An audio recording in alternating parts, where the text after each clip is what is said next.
बिहार में हुआ 2 दिवसीय बौद्ध महोत्सव।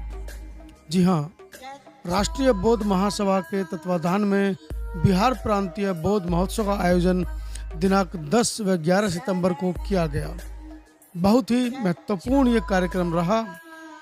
यह ऐतिहासिक कार्यक्रम पंचायत सरकार भवन भगवानपुर सुपौल में संपन्न हुआ। कार्यक्रम का मुख्य उद्देश्य विशाल प्रांतीय बौद्ध महोत्सव व सह दीक्षा समारोह भी रहा। इस कार्यक्रम में हजारों लोगों ने बौद्ध धम्म दीक्षा ग्रहण की। कार्यक्रम में मुख्य अतिथि राष्ट्रीय बौद्ध महासभा के संरक्षक व अध्यक्ष माननीय धर्म प्रकाश भारती जी, पूर्व MLC उत्तर प्रदेश सरकार रहे। उद्घाटनकर्ता माननीय बब्बन सिंह कुशवाहा, अध्यक्ष कुशवाहा महासभा रहे। अध्यक्षता माननीय डॉक्टर रमेश प्रसाद बोध जी ने की।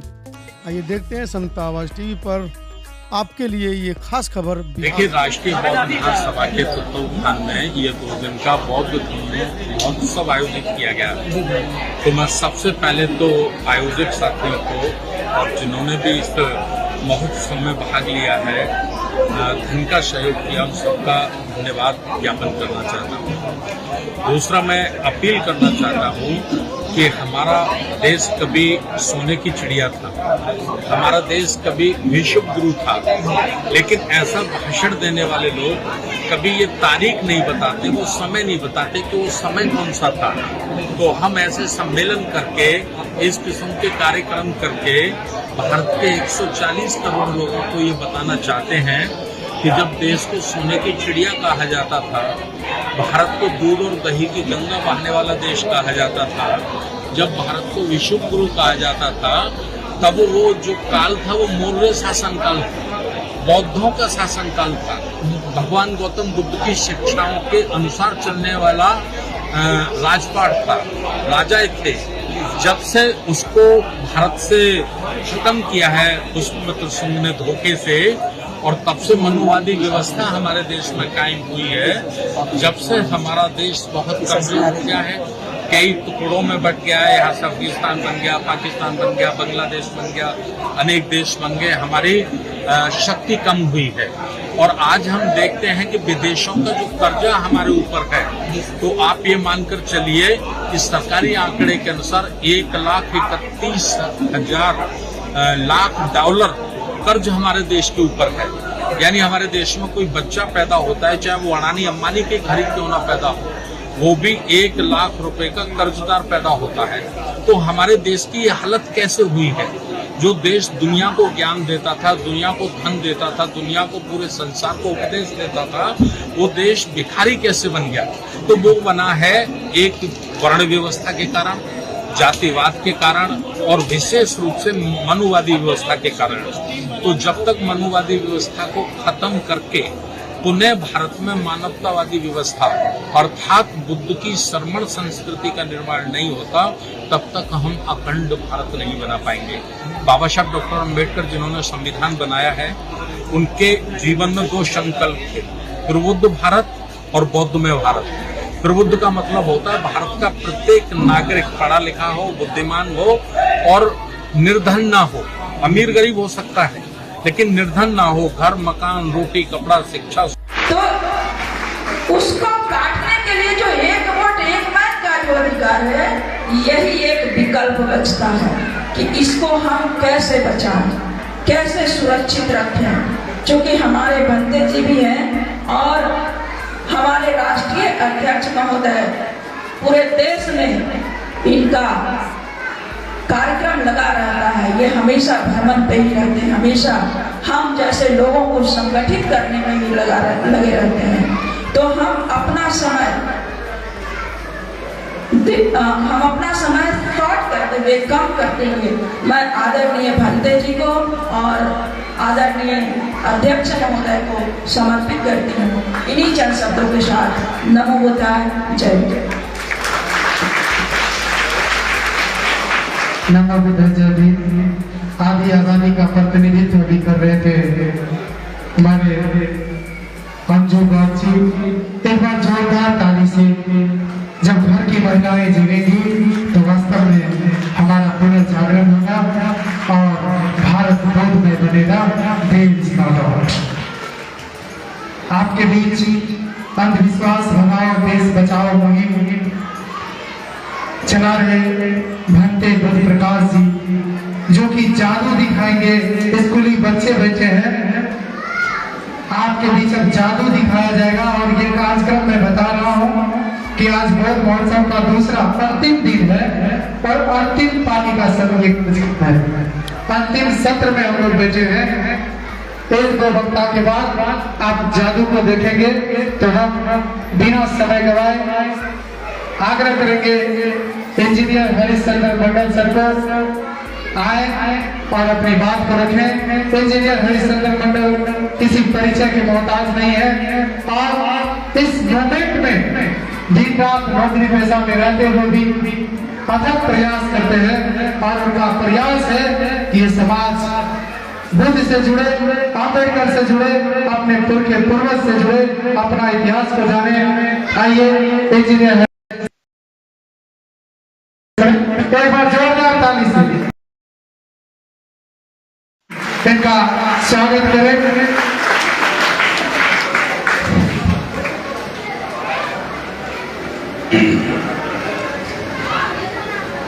आज इस राष्ट्रीय बौद्ध महासभा भगवानपुर रमेश बौद्ध साहब, राष्ट्रीय बौद्ध महासभा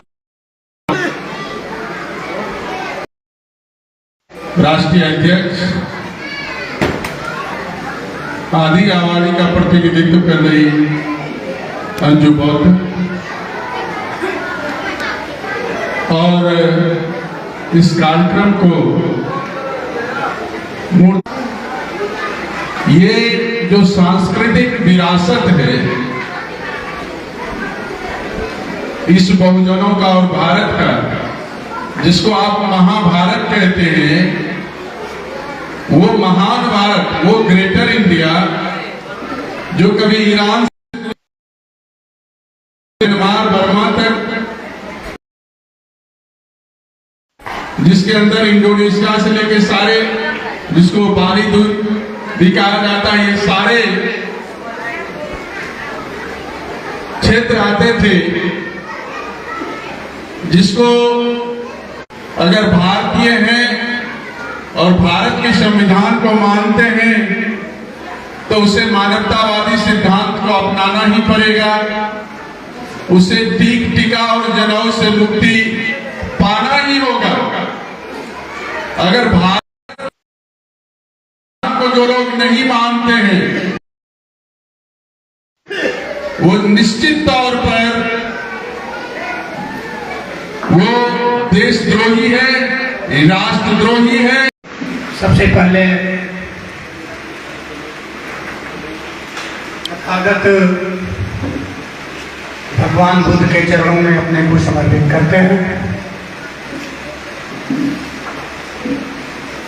उसके बाद विश्व के महानायक, सिंबल ऑफ नॉलेज, बाबा साहब के चरणों में अपने को समर्पित करते हैं। इसके बाद हम स्वागत, धन्यवाद, अपार खुशी के साथ इस कार्यक्रम को, इस आयोजन को करने वाले जितने भी कार्यकर्ता हैं, पदाधिकारी हैं, उनको धन्यवाद, 1000 बार धन्यवाद मेरी तरफ से, ताकि ऐसे कार्यक्रम को करके लोगों को संदेश पहुंचाने का काम जो किया जा रहा है यह सराहनीय है, ऐतिहासिक है। ऐसे ऐतिहासिक कार्य को करना हमें क्यों जरूरी पड़ रहा है, हम महसूस कर रहे हैं, और जिन्हें इस बात का महसूस नहीं है तो हम अपने बुद्धिजीवी भारत से चलकर आए हुए इस स्टेज पर अपने वक्ताओं से विस्तार पूर्वक बात सुनेंगे कि इसकी जरूरत क्यों पड़ी। बहुत ज्यादा टाइम ना लेते हुए हम अपने टाइम को अपने वक्ताओं को सौंपना चाहेंगे, लेकिन 2 मिनट में अपने बात को हम खत्म करना चाहेंगे। इस देश की जो व्यवस्था है लगभग समझ में आ रही है, व्यवस्था परिवर्तन की बात भी चल रही है। उनके माध्यम से जिन पर हम अपने विचार को रखने जा रहे हैं, कहना यह है कि हमें जरूरत क्यों पड़ रही है ऐसे कार्यक्रम की। इस देश में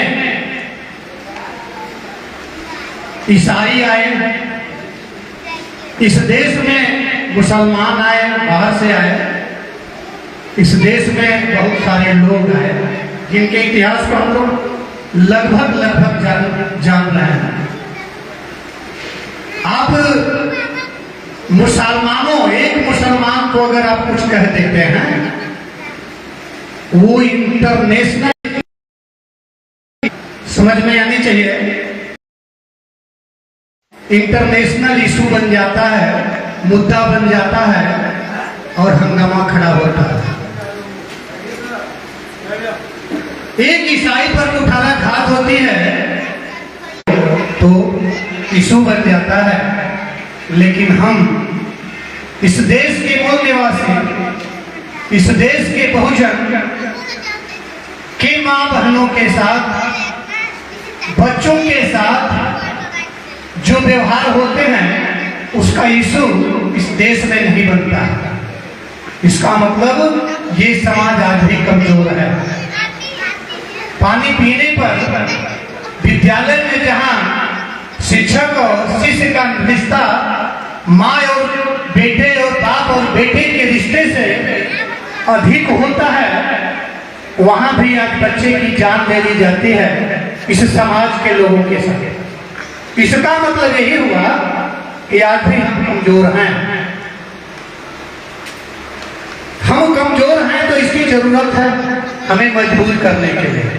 हमारी बीमारी है कि हम कमजोर हैं और इसे मजबूत बनाने के लिए हमें बौद्ध की शरण में जाने की जरूरत है। भगवान बुद्ध के विचार को मानने की जरूरत है। क्यों मानने की जरूरत है? क्योंकि वही हमारी विरासत है। यहाँ संस्कृति और विरासत की लड़ाई अब हो चुकी है। सारे पोस्टों पर आपको पता है कि हर कोर्ट में, सिविल से लेके हाई कोर्ट, सुप्रीम कोर्ट तक सारे लोग हिंदू भरे हुए हैं। सचिवालय में हिंदू भरे हुए हैं, स्टेट से लेके सेंटर तक। फिर भी हिंदू राष्ट्र बनाने की क्या जरूरत है भाई? मतलब मनुस्मृति लाना चाहते हैं और आपके गले में हांडी और पैर में झाड़ू बांधने की जरूरत है ताकि आप उसी स्थिति में आ जाओ और आपके छाती तान कर चलने की औकात खत्म हो जाए, आप मजदूरा बन जाओ, नाली काछो। यही जरूरत है ना उनकी हिंदू राष्ट्र बनाने की। इस तरह से व्यवस्था चल रही है। उनके प्रतिदिन कार्यक्रम हो रहे हैं, उनके प्रतिदिन कार्यक्रम हो रहे हैं। आज से 4 वर्ष पहले हम सचिवालय में हैं, शेड्यूल कास्ट कमीशन के अकाउंटेंट। अब तक परिचय मेरा आप लोगों ने नहीं जाना। सर के साथ मैं कल भी था, आज भी हूँ। नाम मेरा कल भी था, लेकिन टाइम अभाव में शायद जैसे भी हो मैं स्टेज पर नहीं आ सका। शेड्यूल कास्ट कमीशन में हूँ, अनुसूचित जाति आयोग में हूँ और प्रतिदिन हमारे यहाँ केस आते हैं SC/ST एक्ट लगाने के लिए। लेकिन जब हम लोग लगा करके लेटर में SC/ST एक्ट 1989 जब देते हैं तो वहां पहुंचता है DM और SP के पास और DM SP होता है फॉरवर्ड ब्राह्मण तो कोई राजपूत, और आपकी वो केस वही दब जाते हैं। थाना में जाकर के जांच नहीं होते। हम क्या करें? तो हमारे यहाँ पुनः आती है खबर कि आपने काम नहीं किया। हम तो आपके लिए काम कर दिया, लेकिन वहां जहां मुझे लेटर पहुंचाना था वहां काम नहीं हुआ, क्योंकि वहां हिंदू बनाने वाले लोग बैठे हैं, हिंदू राष्ट्र बनाने वाले लोग बैठे हैं। तो इसको परिवर्तन करने के लिए हमें भगवान बुद्ध की चरणों में जाना होगा, उनके विचार को प्रसारित करना होगा और ऐसे कार्यक्रम प्रतिदिन लगाने होंगे। 2024-25 में हिंदू राष्ट्र बनाने का मतलब मनुस्मृति की संविधान। 1947 के पहले देश गुलाम था और उसके बाद आजाद हुआ तो आपके संविधान आए हैं, यानी वहां पहले विधान था अब संविधान हो गया है। सब माने बराबर, सबके लिए बराबर विधान 1947 के बाद आया। उसके पहले विधान था मनुस्मृति का। पढ़े लिखे लोगों पढ़ने लिखने का अधिकार आप लोगों को नहीं थे, क्योंकि जान जाते तो आप भी अधिकारी उस टाइम भी बन सकते थे या उन पर हावी हो सकते थे। यही सारी बात है, बहुत सारी बात हमारे मुख्य अतिथि जी के माध्यम से हम लोग सुनना चाहेंगे। इन्हीं चंद शब्दों के साथ अपने विचार को खत्म करते हैं। जय भीम, नमो बुद्धाय। बहुत बहुत आभार आदरणीय कामेश्वर जी का, जो SC/ST पटना में कार्यरत है। निस्संदेह आप अपने समाज के लिए काम करना चाहते हैं, लेकिन ऊपर बैठे आलाधिकारी जो हमेशा षड्यंत्र के तहत हम लोगों के ऊपर जुल्म ढाने का काम करता है। जब तक देश से पॉलिटिकल सिस्टम और लेटरल एंट्री खत्म नहीं होगा तब तक बहुजनों का जो आंदोलन है उनका हक अधिकार है। और मैंने कहा है कई बार कि अवैध कब्जा है जमीन जंगल पर, जस्टिस हम लोगों को नहीं मिल सकता है। आइए साथ ही मैं पूरा निवेदन करता हूँ कि सभी के पास फाइल दिया हुआ है, उसमें बुकलेट्स कॉपी है और कलम है, आप लोग खोल करके रखें। कौन वक्ता क्या कहते हैं, अपना क्या परिचय देते हैं, ये हम सबों के लिए महत्वपूर्ण है। और रजिस्ट्रेशन में इसलिए बोल रहा हूँ कि ये डॉक्यूमेंट्री है हम लोगों के लिए कि हमारे पास इतने लोग हैं, उनसे हम संपर्क करके हम अपनी बात आगे कार्यक्रम, यदि कोई वक्ता यहाँ आते हैं अपना परिचय देते हैं, तो यदि आप उनका दूरभाष नंबर और उनका परिचय रखते हैं तो आपको यदि कभी कोई काम होता है उस कार्यालय में तो वो भी सुलभ होगा, क्योंकि आपका अपना आदमी वहाँ है। दूसरी बात है, जिन लोगों के पास, जिन लोगों ने कल रजिस्ट्रेशन किया है, मैं देख रहा हूँ आइडेंटिटी कार्ड सबके पास नहीं है। आइडेंटिटी कार्ड में हम लोग बैठेंगे तो अच्छा लगेगा, कार्यक्रम को देख करके दूसरों को लगेगा कि वास्तव में अम्बेडकरवादी डिसिप्लिन होते हैं, फुली डिसिप्लिन को मेंटेन करते हैं। यहाँ आप और हम जानते हैं कि ये रजिस्ट्रेशन का कार्यक्रम इसीलिए है कि बाहरी लोग कोई बीच में इस तरह का कार्यक्रम न कर दे कि हमारा कार्यक्रम शर्मिंदित हो। इस लिहाज से भी आइडेंटिटी कार्ड है। तो सभी लोगों से आग्रह है कि आपके पास जब आइडेंटिटी कार्ड नहीं है तो थोड़ा हमको सबके दायरे से देखना पड़ता है। तो जो लोग रजिस्ट्रेशन नहीं किए हैं या तो काउंटर में जाकर के रजिस्ट्रेशन करवा लें, और जिन लोगों का रजिस्ट्रेशन हो चुका है ऑलरेडी तो वो अपना गले में आइडेंटिटी कार्ड डाल दें। ये सूचना सबों के लिए है और हम लोग समतामूलक समाज का निर्माण करना चाहते हैं। ये नियम, here rules are equal for everyone. May I have your attention please? These rules are equal for everyone. Because we are equal here, there is no any boundary of limitation. अगले वक्ता के रूप में हमारे बीच उपस्थित है आदरणीय अरुण जी, जो कि बामसेल के एक सक्रिय कार्यकर्ता है और मधेपुरा से चल करके आए हैं और PHC कुमारखंड में कार्यरत है। आग्रह है कि समय सीमा के अंदर अपनी बातों को सरलता और सहजता से हम सबों के बीच रखें। इस बात को जो मैंने पहले कहा था कि आइडेंटिटी कार्ड को, इसको थोड़ा सभी लोग केयर करेंगे, बार बार करने में अच्छा नहीं लगता है, because all person are intellectual here. और कार्यकर्ताओं से आग्रह है कि पीछे कुर्सी खाली है, कुर्सी को यहाँ से वहां सजा देना पूरा लोगों आदरणीय अरुण जी।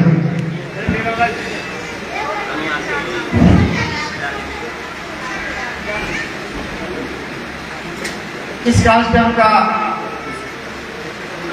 आज का सत्र का अध्यक्षता कर रहे हैं अध्यक्ष महोदय, उपस्थित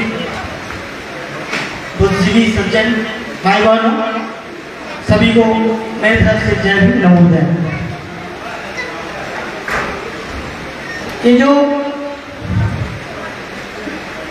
यहाँ हम लोग जो आयोजक कमेटी के द्वारा भगवानपुर में बौद्ध महासभा रखा गया है, तो इसके माध्यम से ये संदेश देने का कार्य किया जा रहा है। ये सुपौल में भी, शहर में भी हो सकते थे, सहरसा में रीजन लेवल पे भी हो सकता है, लेकिन यहाँ देने का मकसद सिर्फ ये है कि हम लोग एक है, हम आपके हर चीज में, दुख में, सुख में, हर पहलू में साथ रहेंगे। आप जहां बुलाएंगे हम आपके पास रहेंगे, आपके साथ आएंगे। एक बार बुला कर देखिए, हम लोग एक है। तो ये महासभा के द्वारा ये संदेश दिया जा रहा है साथियों कि जो हमारे पुरखों का विरासत गौतम बुद्ध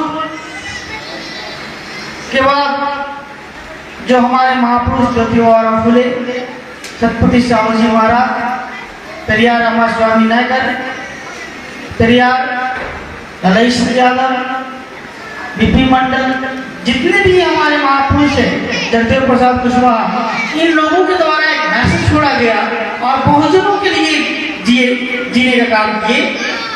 और जो गौतम बुद्ध का विचारधारा है, बहुजन हिताय बहुजन सुखाय। बहुजन का मतलब यहाँ पे होता है जो दूसरे के लिए अपना जीवन जिए, अपना जीवन अपने हित कुटुंब के साथ साथ वैसे प्राणी के लिए त्याग करे, वैसे लोगों के लिए जिए जिसका कोई नहीं।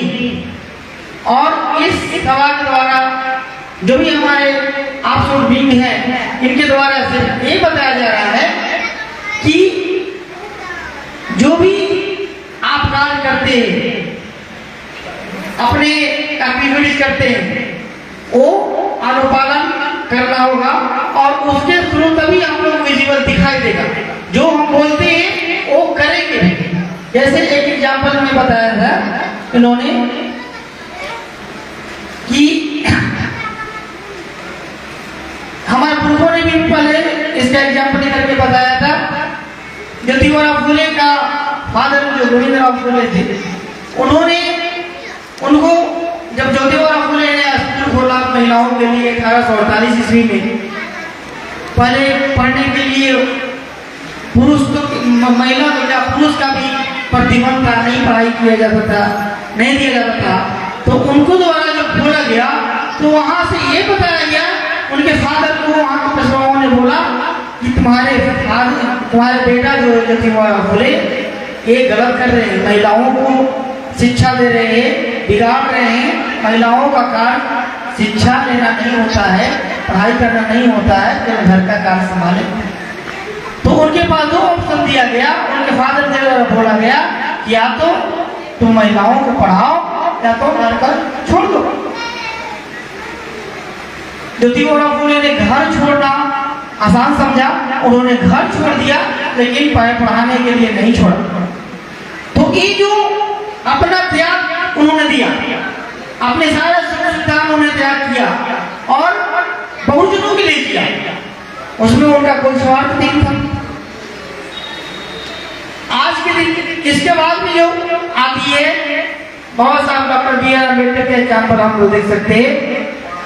बाबा साहब अम्बेडकर वो इंटेलेक्चुअल पर्सन थे, विद्वान लोग थे और वो चाहते तो अच्छे महल में रह सकते थे, वो चाहते तो अपने परिवार के साथ में कोई तकलीफ नहीं होती थी, लेकिन क्या हुआ था, रामाबाई जाकर दूसरे के घर में काम करती थी, बर्तन मांजती थी। वो भ्रम में न रहे, ये देश बहुजनों का है, ये देश जो आपके शब्दों में असुरों का है, आपके ब्राह्मणी ग्रंथ के शब्दों में शूद्रों का है। ये देश अनार्यों का ऐतिहासिक नाम आपके अनुसार अनार्यों का है। ये देश आज के शब्दों में जिसका डीएनए एक है, L3MN उनका है, जिसको हम मूल निवासी कहते हैं। इसीलिए आपको समझना होगा, तय करना होगा कि आप यूरेशिया नहीं जा सकते हैं। मैं इस बात को मानता हूं, मैं मानवतावादी हूं। अगर इस देश में आज के डेट में जनसंख्या के अनुपात में अगर 0.5% है, ये मैं नहीं कह रहा हूं, ये भारत का आंकड़ा जो संवैधानिक जो 2011 का आंकड़ा है, वो आंकड़ा कहता है इस देश में अनुसूचित जाति की जनसंख्या 16.6% है। इस देश में अनुसूचित जनजाति की संख्या 8.6% है। इस देश में माइनॉरिटी की जनसंख्या 20.2% है। ये तीनों की जनगणना होती है, माइनॉरिटी, SC, ST, ये तीनों को मिला दीजिए तो 45.4% होता है। ये गूगल पर भी सर्च कर सकते हैं 2011 का जनगणना भारत का। लेकिन यहाँ सवर्णों की, यहाँ अग्रों की और जो पिछड़े हैं उसकी गिनती नहीं होती है। उसकी गिनती एक कॉलम होता है हिंदू धर्म का, उसमें होती है। अब ये हिंदू में ओबीसी आता है। अब वो ओबीसी जो है वो 52.25% 1931 के आधार पर था।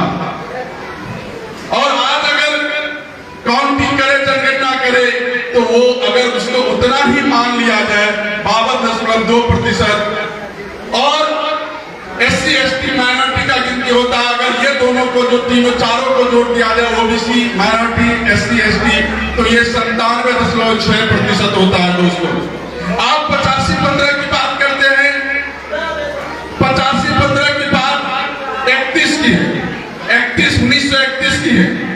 और आज की अगर बात करते हैं तो ये 2.5% से नीचे है, और 2.5% में सारे अग्री जाति के लोग हैं, जिसमें ब्राह्मणों की संख्या 0.5% है।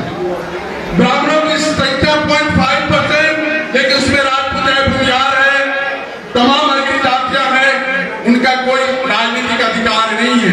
5 नेशनल पार्टियां हैं, 0.5% ब्राह्मणों की। आपको समझना होगा, आज देश में अगर किसी ने आरक्षण को पैदा किया तो उसका नाम ब्राह्मण है। आरक्षण को पैदा करने वाले का नाम ब्राह्मण है, जिन्होंने कहा कि सिर्फ और सिर्फ अगर शिक्षा देगा तो वो ब्राह्मण लेगा। ये आरक्षण नहीं तो और क्या है, उसका धर्म ग्रंथ पढ़ लीजिए, उसका धर्म ग्रंथ पढ़ लीजिए कि नहीं, कोई शिक्षा दे नहीं सकता है, देने वाला सिर्फ ब्राह्मण होगा। मंदिर में अगर पुजारी होगा तो किसी गैर वर्ण के लोग नहीं होंगे, सिर्फ और सिर्फ ब्राह्मण वर्ण के लोग होंगे। ये आरक्षण नहीं है तो क्या है? इसीलिए अगर आप मानवतावादी और संविधानवादी होते हैं तो मैं आपका सम्मान करूंगा। अगर आपका कम्युनिटी, आपका वर्ण 100 में 90 और 95 लोग इस बात को का पैरोकार है कि बाकी लोग में मेरिट नहीं होता है, मेरिट सिर्फ ब्राह्मण में होता है, आरक्षण खत्म कर दीजिए तो आरक्षण खत्म होगा। लेकिन आप तमाम मंदिरों पर से पहले आरक्षण खत्म कीजिए, क्योंकि आपने पहले आरक्षण लागू किया है। इसीलिए हमारे पूर्वज श्रम करने वाले लोग थे तो उसको श्रमण संस्कृति कहा गया, श्रमण संस्कृति कहा गया। ये भ्रम और पाखंड फैलाने वाले लोग को भ्रमण संस्कृति, घूम करके भ्रम फैलाने का काम किया, उसको ब्राह्मण संस्कृति कहा गया। उसको क्या कहा गया? भ्रम। इंग्लिश में BHRAMAN ब्राह्मण, H को हटा दीजिए तो भ्रमण हो, BHRAMAN भ्रमण होता है। तो आप देखिए क्या होता है, भ्रमण कल्चर, यानी भ्रम फैलाने वाले को ब्राह्मण कल्चर कहा गया। और ये सत्य पे आधारित नहीं है, ये असत्य पे आधारित है।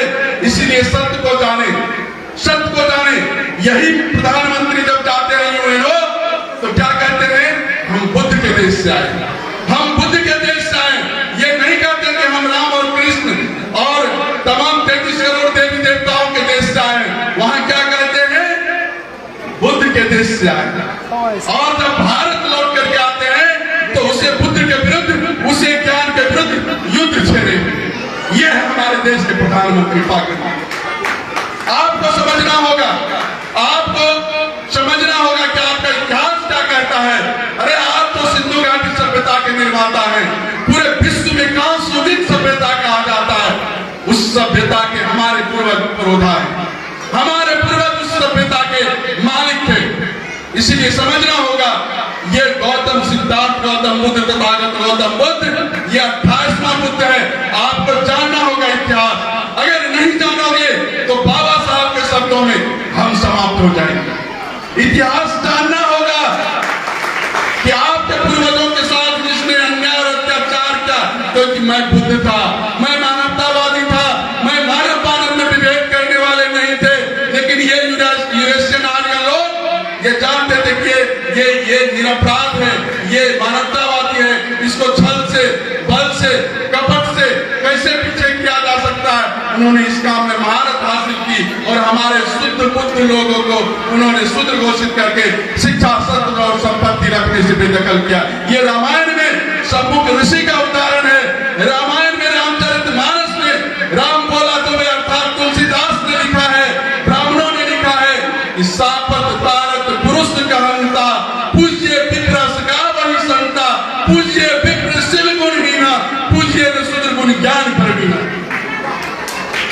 अगर शूद्र कितना भी ज्ञानवान हो तो पूजनीय नहीं हो सकता है, लेकिन एक शिवहीन, चरित्रहीन, गुणहीन ब्राह्मण पूजनीय होगा।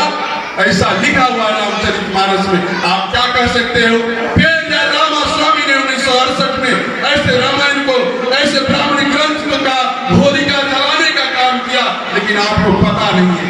आज हमारे शूद्र ओबीसी के लोग रामायणी पाठ कराते रहते हैं और अपना गाली अपने सुनते रहते हैं। ये समझना होगा आपको। अगर नहीं समझते हैं क्योंकि आपको वो लोग पुरोहित पढ़े लोग आपको क्या कहते हैं, जजमान। क्या कहते हैं, जजमान।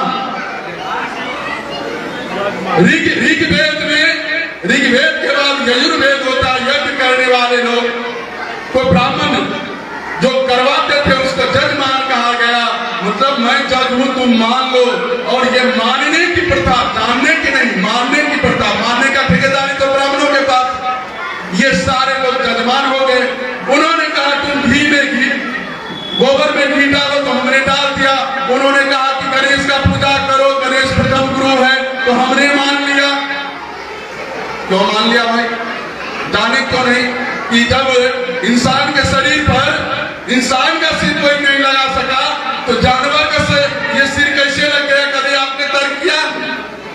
कभी आप सोचा कि घी निकालने के लिए कितनी मेहनत करना पड़ता है किसान को? घी कहां डालना चाहिए ये उन्होंने बताया। तो आपको समझना होगा, इतिहास जानना होगा कि हमारे जब ये राजा बली, हमारे जब इस देश में चंद्रगुप्त मौर्य के 10वें राजा भृत्रथ मौर्य, किसने हत्या की? बुद्ध पर भारत को किसने जो है समाप्त किया? बुद्ध के विचार को चीन, Japan, Cambodia, Thailand, Myanmar, Mongolia, Tibet 80 देशों ने स्वीकार किया। आइंस्टाइन ने कहा कि आने वाले समय में इस पृथ्वी पर सिर्फ और सिर्फ बुद्ध हम रहेगा। बुद्ध का अर्थ होता है ज्ञान। पाली भाषा में मैं आपको बताना चाहता हूँ, बुद्धम शरणम गच्छामि। इसका अर्थ मैं किसी धर्म के शरण में नहीं जा रहा हूँ। बुद्ध का अर्थ ज्ञान होता है, मतलब ज्ञान के शरण में जाओ। 1287 में जापान का संविधान लिखा जाता है। उस संविधान में पहला नाम है, पहला सेंटेंस है, जैसे यहाँ हम भारत के लोग, वहां है बुद्धम शरणम गच्छामि। तो आपको जानना होगा, आपको समझना होगा, इस देश में इतिहास किसका है? इतिहास को का जो है घोटाला किसने किया? क्योंकि विजेता जब इतिहास लिखता है तो अपने बारे में लिखता है, दुश्मन के बारे में नहीं लिखता है। इन लोगों ने, इन मनवादियों ने, ब्राह्मणवादियों ने जब इतिहास लिखा तो उस इतिहास में आपके बारे में नहीं लिखा, बुद्ध के बारे में नहीं लिखा, यहाँ के श्रमण संस्कृति के बारे में नहीं लिखा, क्योंकि आपके इतिहास का आपको पता नहीं है। आपको पता नहीं है नालंदा विश्वविद्यालय को बनाने वाले कुमार गुप्त गुप्ता डायनास्टी से थे, गुप्ता डायनास्टी से थे।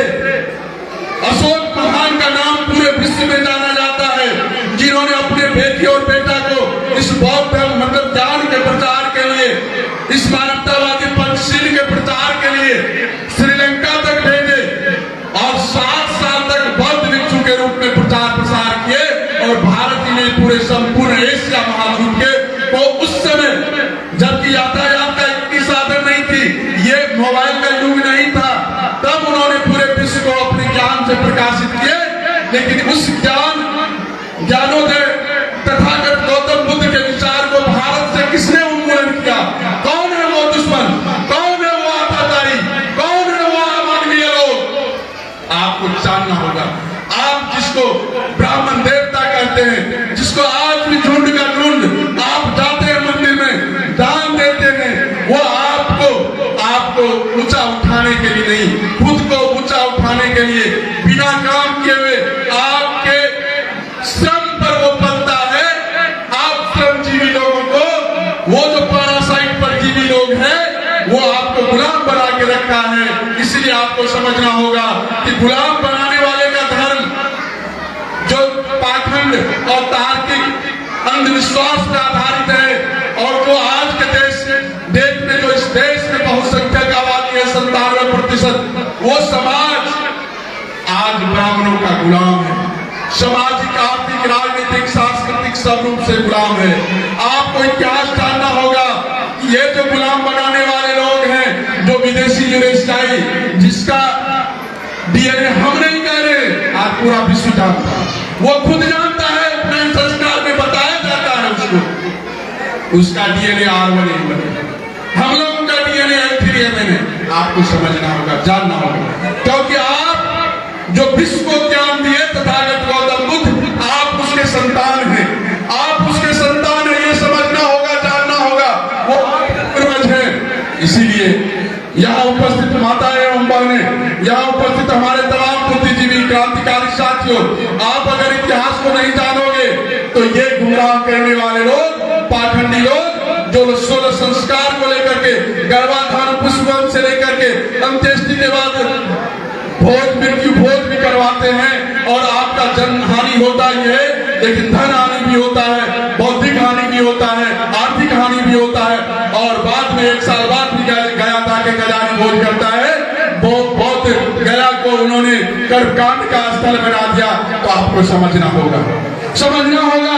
मेरा एक छोटा भाई है जो कार्डियोलॉजिस्ट है, वो पहले इस बात को नहीं समझता था, उसको लगता था कि भैया पागल हो गए, क्योंकि मैं पाली और एंथ्रोपोलॉजी से यूपीएससी और बीपीएससी का इंटरव्यू किया था। मुझे तथागत गौतम बुद्ध के बारे में उसी समय पता चल गया था। मैं घूम घूम करके बताता था अपने इतिहास को, अपने पूर्वजों को, अपने बहुजन महापुरुषों को बताते थे, तो उसको लगता था कि भैया कौन सा काम कर रहे हैं, इंजीनियर तो भारत सरकार में है ही। अगर मेरी वाइफ भी शुरू में बोलती थी, जो यहाँ उपस्थित है, लेकिन आज कट्टर अम्बेडकरवादी है, लेकिन वो भी शिक्षिका बोलती थी कि अगर आप 1 घंटा सुबह में समय दे देते तो 1 लाख 2 लाख तो ऐसे ही एक्स्ट्रा कोचिंग से आ जाता। लेकिन आज यहाँ मौर्या सर और हम लोग पिछले 14-15 वर्षों से लगातार काम कर रहे हैं इस क्षेत्र में और पूरे बिहार में और बिहार के बाहर भी। तो आपको समझना होगा कि ये महत्वपूर्ण क्षण जो ये सांस्कृतिक राष्ट्रवाद है, बौद्धिक राष्ट्रवाद है। आपको यहाँ जो हमारे राष्ट्रीय अध्यक्ष आए हुए हैं, राष्ट्रीय बौद्ध महासभा का, मैं ये आप लोगों के लिए, हम लोगों के लिए, हमारे समाज के लिए काफी गौरव का दिन है आज का दिन, कि हम पुनः भारत को विश्व गुरु बनाएंगे और सोने की चिड़िया बनाएंगे। मैं एक बात आपको कहना चाहता हूँ, सोने की चिड़िया, विश्व गुरु तो आप ज्ञान से बने हुए हैं, क्योंकि जीरो का आविष्कार यही हुआ। गिनती दार्शनिक प्रणाली हमने बताई दुनिया को। आज डिजिटल डिजिटल वर्ल्ड है, तो जीरो का आविष्कार अगर भारत में नहीं होता तो आज डिजिटल वर्ल्ड नहीं होता। लेकिन विश्व गुरु और सोने की चिड़िया, तो सोने की चिड़िया हम थे उस समय। पूरे विश्व में हमारा जो संसाधन था वो मुगल काल तक सारे 31% हम थे, क्योंकि लिखा है अमर सिंह जो अर्थशास्त्री जिसको नोबेल प्राइज मिला है जस्टिस ऑफ आइडिया, उसमें उन्होंने लिखा है यह अनजस्टिस कैसे कैसे हुआ।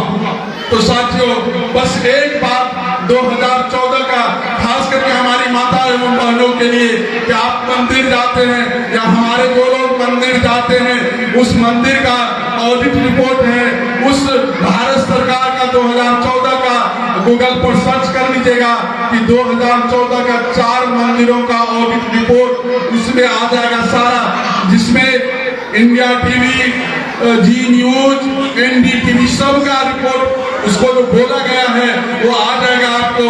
और उसमें कहा है कि भारत में 20 लाख टन सोना मंदिरों में है और अमेरिका के गोल्ड रिजर्व का 2.5 गुना, भारत के गोल्ड रिजर्व का 40 गुना। इसका अर्थ हुआ 20 लाख टन सोना का मतलब हुआ 2 अरब किलो सोना। 2 अरब किलो सोना। अगर 135 करोड़ जनसंख्या है भारत का, जिसमें ब्राह्मण से लेके मुल्ले मौलवी से लेकर के सिख, ईसाई, जैन, बौद्धिस्ट, लिंगायत जितने भी सीमा के भारत के सीमा के अंदर रहने वाले लोग हैं, उसके हर भेद को प्रत्येक बच्चे हो के बूढ़े सबके लिए 1.5 किलो का सोना का हिस्सा जो मंदिर में है। मैं समझता हूं कि अगर सोचिए कि अगर 5 आदमी आपके परिवार में है तो 7.5 किलो सोना, सारे आपको लटकाए हुए 10 ग्राम का शक्ति या आपको लटकाए हुए कान में, ये कुछ नहीं है। 7.5 किलो सोना बाहर लेके आप चल भी नहीं पाइएगा, इतना सोना है प्रत्येक आदमी के हिस्से का। तो ये देश आज भी विश्व सोने का चिड़िया नहीं, सोने का हाथी है, लेकिन ये देश अमीर है, देश अमीर है, लेकिन देश के लोग गरीब हैं। और गरीब बनाने वाले, जैसे अगर मलेरिया का मच्छर वो काटने वाला खत्म हो जाए तो मलेरिया नहीं होगा, इसी तरह से ये पंडे पुजारी अगर जो परजीवी है ये लूटना बंद कर दे, धर्म के नाम पर शोषण करना बंद कर दे और उस सोने का राष्ट्रीयकरण हो जाए, तो ये देश कहाँ जाएगा पता है? हर आदमी अगर 1000 रुपया महीना का इनकम कर रहे हैं तो आप 100 रुपया महीना में खर्च नहीं कर पाएंगे। कैसे नहीं खर्च कर पाएंगे? क्योंकि पूरे विश्व में यहाँ पढ़े लिखे लोग हैं, आपके मुद्रा का वैल्यू गोल्ड से होता है, गोल्ड से मापा जाता है मुद्रा का वैल्यू। और अमेरिका के गोल्ड रिजर्व का 2.5 गुना सोना सिर्फ और सिर्फ मंदिरों में है। इसका